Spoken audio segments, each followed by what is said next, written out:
இங்க ஒரு சைக்கோ அவனோட காரை டெய்ஸின்ற பொண்ணோட காருக்கு பக்கத்துல நிப்பாட்டி இருக்கான். அதனால அந்த பொண்ணால கார் டோர் ஓபன் பண்ணி உள்ள போகவே முடியல. இதை பார்த்து அந்த சைக்கோ அவளுக்கு ஹெல்ப் பண்ண வரேன்னு சொல்லி அவகிட்ட வந்து அவனோட கொடைக்குள்ள வச்சிருந்த ஷாக் கொடுக்குற மிஷினை வச்சு அவளுக்கு ஷாக் கொடுத்து மயக்கமாக்கிறான். அதுக்கப்புறம் அவளோட கை காலெல்லாம் கட்டி அவனோட கார்ல தூக்கி போட்டு போயிட்டே இருக்கான். கொஞ்ச நேரம் கழிச்சு மயக்கத்திலிருந்து முழிச்சு பார்த்த டெய்ஸிக்கு இவன் நம்மள கிட்னாப் பண்ணிட்டான்னு தெரிஞ்சுக்கிறா. அதனால ஹெல்ப்புக்கு போலீஸுக்கு கால் பண்ண ட்ரை பண்றா.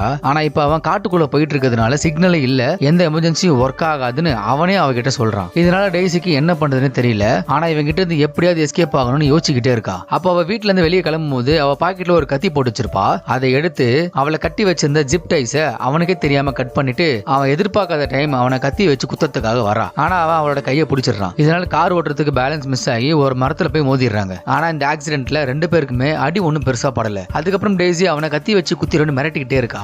ஆனா அவன் ரொம்ப கூலா அவனோட வாட்ச்ல டைம் மட்டும் தான் பாத்துக்கிட்டே இருக்கான். ஏன்னா அவன் அவளுக்கு ஆல்ரெடி பேரலைஸ் ஆகிற இன்ஜெக்ஷனை போட்டு இருப்பான். அதை போட்ட கொஞ்ச நேரத்துல அவளால எதுவுமே பண்ண முடியாது. அதனால இதை பத்தி டெய்ஸி கிட்ட இன்னும் ஒரு நிமிஷத்துல உன்னோட உடம்பெல்லாம் ஒரு மாதிரியா இருக்கும், 10 நிமிஷத்துல உன்னோட கை கால உணர்ச்சி இல்லாம பலகீனமா ஃபீல் பண்ணுவ, 15 நிமிஷத்துல உன்னோட லெக் ஃபுல்லா பேரலைஸ் ஆகிடும், 20 நிமிஷத்துல உன்னோட உடம்புல ஒரு மூமெண்ட் இருக்காது, உன்னால பேச கூட முடியாதுன்னு சொல்றான். இதை கேட்ட டெய்ஸிக்கு அவன் சொல்றது உண்மையா பொய்யான்னு யோசிக்கிறதுக்கு டைம் இல்லாம அங்க இருந்து தப்பிச்சா போதுன்னு ஓடிக்கிட்டே இருக்கான். ஏன்னா இப்போதைக்கு அவளுக்கு இருக்கிற ஒரே சான்ஸ் இப்படி ஓடி தப்பிச்சு போறதுதான். ஆனா கொஞ்ச நேரத்துல அவளோட விரல் எல்லாம் உணர்ச்சி இல்லாம போயிட்டே இருக்குன்னு ஃபீல் பண்றா. அதே டைம் அவனு கிட்ட வந்துகிட்டே இருக்கான். அதனால வேற வழி இல்லாம இன்னும் வேகமா ஓட ஸ்டார்ட் பண்றா. ஏன்னா அவளுக்கு இருக்கிறது 20 நிமிஷம் தான். அதுக்குள்ள அவ எப்படியாவது காட்டுல இருந்து வெளியே தப்பிச்சு போய் யாரையாவது பார்த்து ஹெல்ப் கூப்பிடணும்னு நினைக்கிறா. ஆனா டைம் போக போக அவளோட கால் கொஞ்சம் கொஞ்சமா உணர்ச்சி இல்லாம போகுது. அதே டைம் அவனும் க்ளோஸா வந்துகிட்டே இருக்கான். இதனால அவ ஒரு மரத்தோட ஓட்டைக்குள்ள போய் ஒளிஞ்சுக்கிறா. ஆனா அங்க இருக்கிற நிறைய எறும்புங்க அவளை சும்மா விடாம கடிச்சுக்கிட்டே இருக்கு. அதுல ஒரு எறும்பு அவளோட மூக்குக்குள்ள போறதுனால அவ பயங்கரமா கத்துறா.